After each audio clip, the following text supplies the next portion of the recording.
नमस्कार दोस्तों, लो आ गया लोकगीत का पोस्टर। दोस्तों मैं बता देना चाहता हूँ कि ये सॉन्ग है जो कि बहुत ही सुपर डुपर होने वाला है, जो कि अभी जस्ट ये पोस्टर को आउट कर दिया गया है पास्टर पवन सिंह के, जो कि स्पीड भोजपुरी के यूट्यूब चैनल पे ये गाने रिलीज किया जाएगा।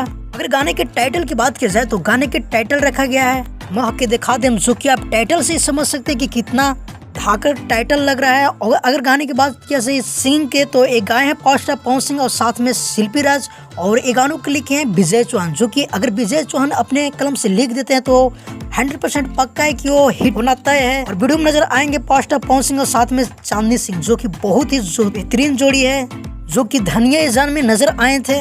फिलहाल के लिए अपडेट था, मिलते हैं किसी अपडेट के साथ बहुत ही जल्द। अगर हमारे चैनल पे आप नए हो तो हमारे चैनल को जरूर सब्सक्राइब कर लीजिए, क्योंकि भोजपुरी का हर अपडेट सबसे पहले हमारे चैनल पे आता है। जब तक के लिए जय हिंद, जय भोजपुरी।